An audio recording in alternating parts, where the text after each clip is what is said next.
जय Swaminarayan. Last time हमने fundamental physical quantity पढ़ी थी और उसके यूनिट पढ़े थे। ठीक है, यूनिट यानी क्या था? Measurement, standard measurement. क्या था? Standard measurement. तो आज आपको पहले यूनिट के साथ यूनिट की भी प्रॉपर्टी होती है, तो हमारा आज का टॉपिक रहेगा प्रॉपर्टीज ऑफ यूनिट। यानी आप कोई भी यूनिट बनाते हो तो उस यूनिट की प्रॉपर्टी क्या होनी चाहिए? क्या कोई भी यूनिट बना सकता है? नहीं, ऐसा नहीं। मैंने बोला ना, फिजिकल क्वांटिटी ये बेसिक लॉज होते हैं जो उसको फॉलो करने रहते हैं। इसमें पहला मैं आपको लिख के देता हूं कि प्रॉपर्टी यूनिट सर क्या? तो सबसे पहले it should be suitable in size. कैसा होनी चाहिए? It should be suitable size. Sir मतलब क्या? देखिए, यूनिट आपका कैसा होना चाहिए? सुटेबल साइज का। यानी इसका मतलब क्या? फॉर एग्जांपल कि आप देखिए, हाँ, मास यूनिट है। मास का यूनिट क्या होता है? किलोग्राम। ठीक है, सो वेट, एक्चुअली वेट क्या है? m इंटू जी। ये क्या होता है? केजी। जी क्या होता है? Metre per second square. This is Newton, है ना? बट फिर भी जब हम सब्जी मार्केट में जाते हैं, सब्जी खरीदते हैं, तब हम बोलते हैं कि मुझे 1 किलोग्राम टमाटर दे दो। ठीक है, 1 किलोग्राम, 2 किलोग्राम टमाटर दे दो। यानी आप कुछ ऐसे बात करते हो, 1 kilogram, 5 kilogram. Are you getting? That is the size कि आपको कितने टमाटर चाहिए। आप कभी ऐसा बोलोगे 1000 ग्राम टमाटर दे दो, 5000 ग्राम टमाटर दे दो? नहीं, ये 5000, जस्ट थिंक अबाउट इट, कितना बड़ा हो गया। अगर मान लो आपके घर पे मेहमान आए, आपको 10 किलोग्राम बटाका की जरूरत है। क्या? बटाका। तो आप क्या ऐसा बोलोगे 10,000 ग्राम पोटेटो दे दो भैया, है ना? तो ये उसकी साइज जो है वो सुटेबल नहीं हुई। तो इसके लिए हम एक स्टैंडर्ड साइज रखते हैं, 1 किलोग्राम यानी इतना। फॉर एग्जांपल, जो हम कभी, अगर हम मार्केट में जाओगे तो देखोगे इस तरह से यहाँ पे 1 किलोग्राम रखा, उस हिसाब से यहाँ पे टमाटर, वॉटेवर, कोई भी सब्जी आप रखते हो, समझे? तो ये जो है साइज क्या होनी चाहिए? सुटेबल होनी चाहिए। ठीक है, अब दूसरी प्रॉपर्टी, should be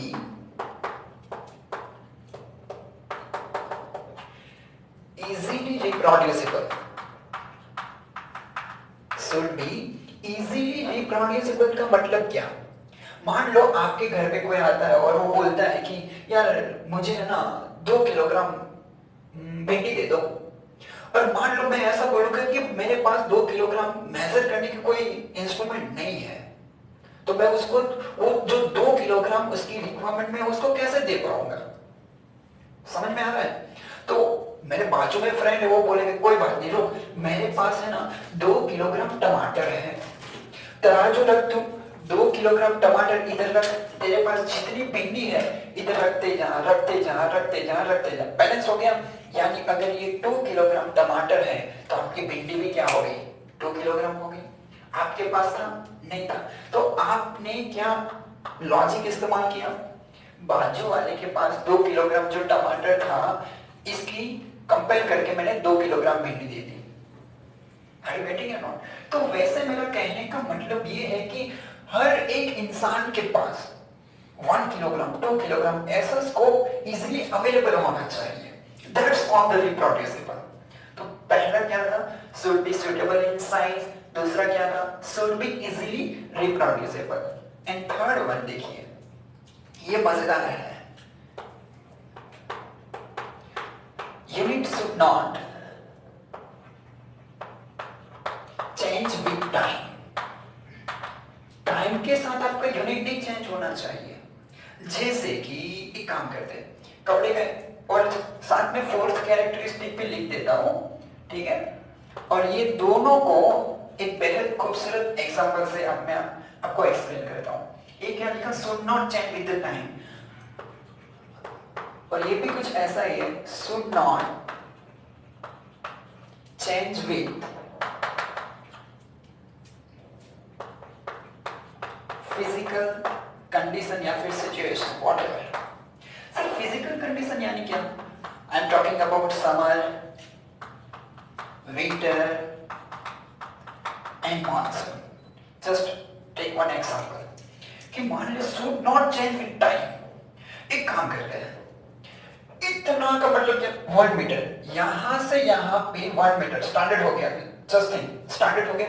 अब मैंने एक लकड़ी का टुकड़ा लिया, इतनी साइज की, यहां से कट किया और ये मेरा बना 1 मीटर। ठीक है, आज की डेट क्या है? मान लीजिए सर आज की डेट है 5/5/20। ठीक है, आज की डेट में आप कपड़े की दुकान में जाते हो। हाँ लॉकडाउन है फिर भी समझ लो, तो आपने 3 मीटर कपड़ा लिया तो कितना आया होगा? 1 2 3, 1 2 एंड 3 कपड़ा हो गया, 3 मीटर्स हो गया। जस्ट थिंक, अब आपने 1 मीटर की प्राइस ले लो 500 रुपीज है। कितने? 500। तो आपने टोटल पेमेंट कितना किया? इतना। ठीक है, घर पे आए, घर वालों को पसंद नहीं आई। 2 महीने के बाद आप वापस उस दुकान में जाते हो और बोलते हो कि भैया इसमें ऐसा था ना कि घर वालों को पसंद नहीं आई, तो अब ये कपड़ा मैं वापस कर देना चाहता हूं। अभी आपको समझना है, ठीक है वापस कर दो। तो एक बार मेजर तो कर लो कितना है। उसने मेजर किया 1 2 3 और 4। आप सोचिए पहले कितनी बार हो गया था? 3 टाइम्स ऐसे करो, 3 मीटर कपड़ा हो गया था। अब की बार ये कितनी बार हुआ? 1 2 3 4, यानी अब वही कपड़ा कितने मीटर का हो गया? 4 मीटर का हो गया। जो 3 मीटर लिया था वो 2 महीने के बाद 4 मीटर हो गया। क्यों?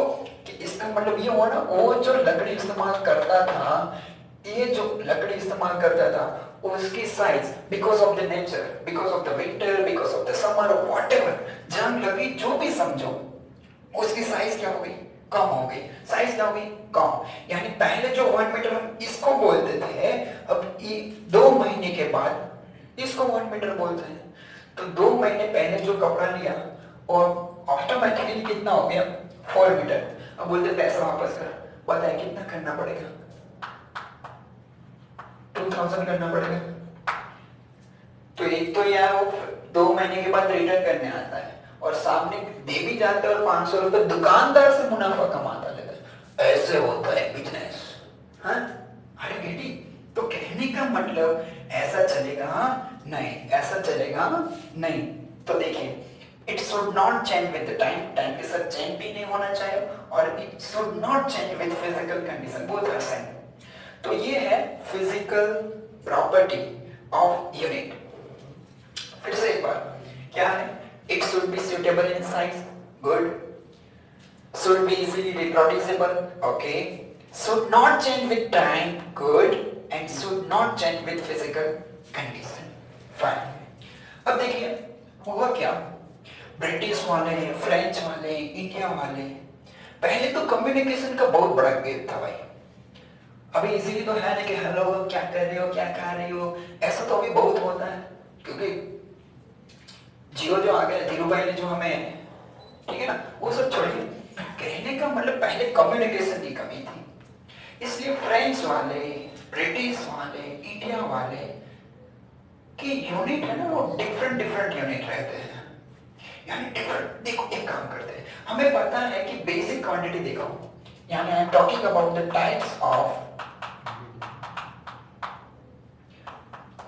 सिस्टम ऑफ मेजरमेंट, ठीक है, टाइप्स ऑफ मेजरमेंट।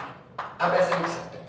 सबसे पहले क्या हुआ, 3 फिजिकल क्वांटिटी सबसे पहले पता चले। 3 फिजिकल क्वांटिटी कौन सी? लेंथ, ओके, लेंथ, दूसरा मास, तीसरा लेंथ बताना, मास चला, एंड देन टाइम। तो ब्रिटिश वाले जो थे वो है ना बच्चों, लेंथ को किस में मेजर करते थे? फुट में मेजर करते थे। किस में मेजर करते थे? फुट में, ओके। मास को किस में करते थे? पाउंड में करते हैं। बोलो किस में करते हैं? पाउंड में और टाइम को यूज करते थे सेकंड में। तो उसके वहां पे फ्रेंच में कौन सी सिस्टम चल रही थी? इसका कैपिटल F, इसका P और इसका कैपिटल S। यानी बताइए जो फ्रेंच वाले लोग थे वहां पे कौन सी सिस्टम थी? FPS system. अरे गेटिंग माय पॉइंट? सबसे पहले ये सिस्टम थी। लेंथ को किसमें मेजर था? फुट में, मास, पाउंड, टाइम, सेकंड। ओके, अब ब्रिटिश वाला देश जो था उसकी भी अलग कोई पहचान थी। देखते वो कौन सी थी? देखिए ब्रिटिश वालों क्या करते थे भाई, फंडामेंटल तो चाहे ब्रिटिश हो या लंदन हो, कोई भी हो, हर जगह पे सेम ही रहेगी। गुड, चलिए लेंथ, मास एंड टाइम, ठीक है। तो याद रखना बच्चों, वो लोग क्या करते थे? लेंथ को सेंटीमीटर में रखते थे। किस में रखते थे? सेंटीमीटर में। मास को ग्राम में मेजर करते थे। किस में करते थे? ग्राम में। और टाइम तो सेकंड ही करते थे। अब इसका पहला डिजिट ले लो, कौन सा सिस्टम बनी? Capital C, G and then after S। बोलो कौन सी सिस्टम बनी? CGS। पहले कौन से? FPS सिस्टम, देन आफ्टर कौन से? CGS। ओके, जैसे टाइम चलता गया वैसे न वैसे नई नई सिस्टम आती है। अब उसके बाद फिर से एक और सिस्टम आई जो कि बहुत बहुत इंपॉर्टेंट है बच्चों, याद रखना। कौन सा है? पहले लेंथ, उसके बाद मास और टाइम। उसके बाद जो रिवॉल्यूशन हुआ तो नए नए यूनिट्स आए। अब लेंथ को इसने मेजर किया मीटर में। किसमें किया? मीटर में। मास को किया किलोग्राम में। और ये तो सेकंड ही है भाई, ठीक है ना। अब इसका पहला पहला वर्ड्स उठाओ चलो, तो क्या बना? MKS। यानी कौन सी सिस्टम बनी बच्चों? MKS system. बोलो कौन सी? MKS सिस्टम बन गई।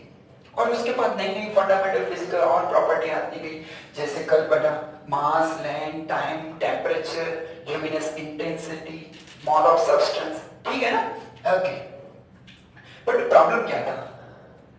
अब मान लो इंडिया वाला ब्रिटिश में जाता है और हमें पता है यहाँ पे हम लोग मीटर यूज करते हैं और ब्रिटिश वाले लोग क्या यूज करते थे? सेंटीमीटर। तो उन लोगों को मीटर क्या है उसको पता ही नहीं था और मुझे ये नहीं पता था सेंटीमीटर यानी क्या है। तो मान लो अगर मैं यहां से उसके देश में जाऊं, मुझे कोई भी चीज खरीदनी है, अगर मैं इंडिया की सिस्टम वहां पे बोलूंगा उसको को पता चलेगा क्या? उसे नहीं पता है। दैट्स व्हाई वहां पे मुझे कंपलसरी कौन सा सिस्टम बोलनी पड़ेगी? CGS। फ्रेंच में FPS। तो ये लोचा आने लगा।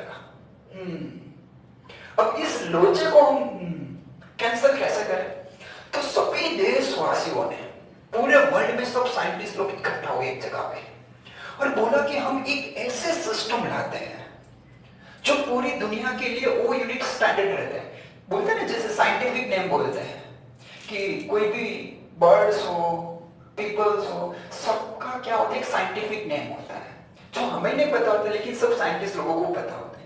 वैसे ही हमने क्या किया कि एक ऐसी सिस्टम बनाई जो पूरे वर्ल्ड में कैसे होनी चाहिए, सेम होनी चाहिए। बोलो तो भाई कैसे? सेम। तो उसके लिए एक नई सिस्टम आई, that's called system of international, SI system. बोलो कौन सी सिस्टम आई? System of international. और कल मैंने यानी जो लास्ट लेक्चर था उसमें हमने पूरा साइंस की देखा था, metre, kilogram, second, ampere, kelvin, वो सब SI सिस्टम है, समझे। अब देखना बेटा कि जो ये SI सिस्टम है ना, बेसिकली कहां से आई पता है? MK सिस्टम में से आई, या MK में से। तो आपको क्वेश्चन होगा सर ऐसा क्यों? इन लोगों ने इसको क्यों यूज नहीं किया? इन लोगों ने CGS को क्यों यूज नहीं किया? MKS को, FPS को क्यों नहीं यूज किया? सिर्फ MK से क्यों लिया? बिकॉज उसके मैं 3 रीजन आपको आज बताने वाला हूँ क्यों ऐसा। तो ये एमकेस है ना, वो बहुत ही चालू चीज थी, यानी बहुत फाड़ो उसके पास प्रॉपर्टी थी। सर कौन सी प्रॉपर्टी? Let me explain. देखिए क्या था एमकेस के पास कि it should have a matrix system. उसके पास कौन सी सिस्टम थी? I am talking about the property of MKS. MK system को क्यों यूज किया ऐसे सिस्टम को बनाने के लिए, वो मैं एक्सप्लेन कर रहा हूं। मैट्रिक्स सिस्टम यानी क्या बच्चों? कि देखिए एग्जांपल्स में आपको what do you mean by matrix? 1 kilogram. I will explain 1 kilogram. Listen carefully. कितने ग्राम हुए? 1000 ग्राम हुए। देखना आप एग्जांपल से उसको समझ पाओगे। 1000 ग्राम। Good, fine. एक और एग्जांपल ले लो। 1 किलोमीटर कितने मीटर हुए? 1000 मीटर। गुड। 1 मीटर ओके, कितने सेंटीमीटर? 100 सेंटीमीटर। आप समझो, देखना 1 kilometre 1000, sorry 1 kilogram 1000, 1 kilometre 1000, 1 metre 100 centimetre. अब कोई भी यूनिट को आप कट करते जाओ, यानी आप एक यूनिट में से दूसरे यूनिट में जाते हो। देखो you can transfer from 1 unit to second, यानी किलोग्राम में से अगर ग्राम में गए, किलोमीटर में से मीटर में गए, मीटर में से सेंटीमीटर में गए। आप देखो सारे के सारे किसका मल्टीप्लिकेशन है? It is multiplied by only 10। Are you getting my point? और ये वगैरह था ना, उसमें ये दिक्कत थी 1 फुट यानी कोई दूसरा नंबर, पाउंड में दूसरा number, so it's quite complicated. But यहाँ पे तो इजी है, सारे को 10 के मल्टीप्लिकेशन में देखो, ये 10⁻3, 10⁻3, 10⁻2, यानी कोई भी यूनिट को एक में से दूसरे यूनिट, जैसे किलोमीटर में से मीटर में जा रहे हो, आप मल्टीप्लाई कितना किया? 10 into 10, 100, 100 into 10, 1000। It's the multiplication of the 10। और वो जो कैरेक्टरिस्टिक है बच्चों, उसको क्या बोला जाता है? मैट्रिक्स। और ये लॉजिक कैरेक्टरिस्टिक सिर्फ और सिर्फ एमकेएस के पास थे। ये दोनों नल्ले थे, ठीक है ना? गुड, चलो ये पता चला। अब दूसरी कैरेक्टरिस्टिक सर क्या है? अब देखना,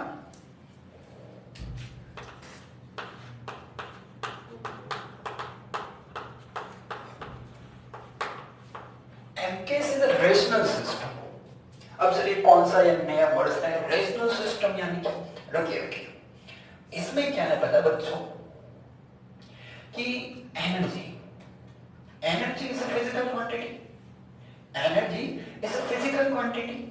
अब एनर्जी फिजिकल क्वांटिटी है तो उसका यूनिट रहेगा।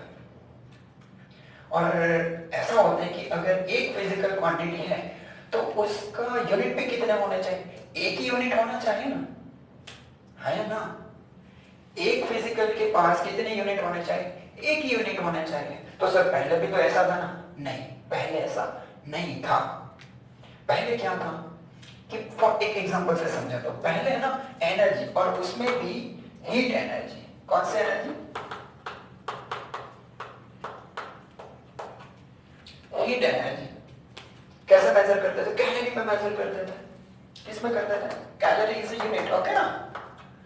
अब हीट एनर्जी अगर वो एनर्जी में यूज करो वर्क करने के लिए, किसके लिए? वर्क डन करने के लिए। तो वर्क डन करने के लिए जो हो जाएगी वो एनर्जी किस में कन्वर्ट हो जाएगी? जूल में हो जाएगी। हीट एनर्जी को किस में मेजर किया? कैलोरी में। Work done also energy, but वहां पे कौन सा यूनिट किया? जूल। अगर उसमें भी अगर आप इलेक्ट्रिसिटी में चले जाओगे तो फिर से नया किलोवाट पर आवर है। तो तीनों एनर्जी ना, work done, heat energy and electricity, तीनों एनर्जी। फिर भी तीनों की यूनिट देखो, कैलोरी, जूल, किलो, वाट पर आवर, डिफरेंट यूनिट्स। तो इससे हमारे लिए बहुत डिफिकल्ट आ गया। तो इसका सॉल्यूशन देने वाली चीज जो है वो कौन थी? MKS system. कौन सी थी? एमकेएस। इसमें ऐसा दिया कि भाई कोई भी क्वांटिटी हो, यानी वन टाइप ऑफ क्वांटिटी। क्या? One type of quantity with different reference, चलो मैं वो लिख देता हूं, one type of quantity with different reference। देखो रेफरेंस एक ही क्वांटिटी है, एनर्जी, रेफरेंस कौन सा है sir? Heat energy sir, work sir, electricity, एक ही क्वांटिटी बट डिफरेंट रेफरेंस है, फिर भी उसके पास यूनिट कितने होने चाहिए? एक ही होने चाहिए। बट पहले के जमाने में क्या था, बहुत सारे थे, तो ये सॉल्यूशन किसने दिया? एमटीएस ने। और वो जो कैरेक्टरिस्टिक है बच्चों, उसी को बोला जाएगा rational number. So one type of quantity with different reference will have only one type of unit। Are you getting my point? समझे कि नहीं? चलो कौन सा? Matrix and rational. अभी एक और एंड द लास्ट वन, वो प्रॉपर्टी कुछ ऐसी है, इट्स कोहेरेंट सिस्टम। कैसे सिस्टम है? कोहेरेंट। सर ये क्या है? और ये तो बहुत समझना चाहिए, क्योंकि आप 9th करके आए हो, 10th 11 12 में भी बहुत सारी चीज आप पढ़ने वाले हो, और उन सभी में आपको डेफिनेशन देनी होती है। और मैं आपको ये भी एक एग्जांपल के जरिए समझाता हूँ। चलिए, फोर्स, यू नो ना very well, force is equal to mass. What? Force is equal to mass, है ना? अगर मैं आपको ये पूछूं कि 1 न्यूटन फोर्स यानी क्या, 1 न्यूटन फोर्स की डेफिनेशन देनी है, आप पढ़ चुके हो लोअर स्टैंडर्ड में, बोलिए आप क्या दोगे? तो आप ऐसा बोलोगे 1 न्यूटन लाना है बच्चों कि सर, यानी कि 1 किलोग्राम वाले ऑब्जेक्ट को, 1 किलोग्राम वाले ऑब्जेक्ट को मैं उसको इतना फोर्स दूंगा, 1 किलोग्राम वाले ऑब्जेक्ट को मैं इतना फोर्स दूंगा ताकि उसमें एक्सीलरेशन कितना प्रोड्यूस होगा? Acceleration 1 metre per second. तब जाकर मैंने जो फोर्स अप्लाई किया होगा, वो फोर्स कौन सा होगा? 1 न्यूटन। सर ऐसा क्यों? 1 न्यूटन हो गया, न्यूटन। समझे कि नहीं? गुड। एक और एग्जांपल, चलो वर्क डन। अब कहां पे लिख? यहां पे साइड में चलेगा। Work done is equal to force into displacement, right? Force into displacement. मुझे 1 जूल जितना वर्क करना है, बताइए क्या करोगे? सर, तो कोई ऑब्जेक्ट पे 1 न्यूटन जितना फोर्स अप्लाई करो। कितना फोर्स? 1 न्यूटन जितना फोर्स। अगर उतने फोर्स से वो कितना चले? 1 मीटर चले, 1 मीटर चले, तब जाकर जो आपका वर्क डन हुआ 1 बन सा, यस 1 न्यूटन इनटू मीटर। और इसी चीज को और क्या बोल सकते हो? जूल। तो वर्क डन हो गया जूल, बोला है ना? एक और example, last example, pressure, force, whatever, कोई भी एग्जांपल। एक डेंसिटी ले लेते हैं। डेंसिटी यानी क्या? मास पर वॉल्यूम। मास का यूनिट क्या? किलोग्राम। वॉल्यूम का यूनिट क्या? Metre cube. तो वो सारे कितने होने चाहिए? 1 1। What is pressure? Force upon area. What is pressure? P, force upon area. मैं इतना फोर्स अप्लाई करूं 1 न्यूटन जितना, और एरिया कितना होना चाहिए? 1 मीटर स्क्वायर। तो बताएं आपका प्रेशर का आंसर भी क्या आएगा? 1/1। Your answer is 1। That is called coherent system. अब पता चला? यानी सर, किसी भी डेफिनेशन को अगर देखना है, ये नंबर्स ऑफ यूनिट आपने डिराइव किए, देखो KG metre per second square, newton metre, KG per metre cube, force newton per metre square. The derived unit is basically a combination of the unit. ये क्या कॉम्बिनेशन है? Always it multiply with unit number. कितने number से? Unit. देखिए unit 1 1 1 1 1 1, यानी it's multiply with unit number only। किसी भी चीज को करो दैट्स ऑन यूनिट नंबर। और ये जो प्रॉपर्टी है उस प्रॉपर्टी को बच्चों बोला जाएगा कोहेरेंट सिस्टम। बोलो क्या बोला जाएगा? Coherent system. तो बेसिकली एमकेएस की ये तीन प्रॉपर्टी की वजह से, कौन सी बच्चों? Matrix system, coherent system and rational system, ये तीन प्रॉपर्टी की वजह से एमकेएस को बेस लेकर हमने एसआई सिस्टम बनाई और 7 फंडामेंटल फिजिकल क्वांटिटी के बारे में हमें पढ़ा है। लास्ट टाइम हमने वो पढ़ लिया। एक और दो फिजिकल फंडामेंटल फिजिकल प्रॉपर्टी है, उसके यूनिट्स, वो जो क्वांटिटी है वो क्या है, उसके लिए आपको एक और लेक्चर में फिर से आना पड़ेगा। तब तक के लिए थैंक यू फ्रेंड्स। जय स्वामीनारायण।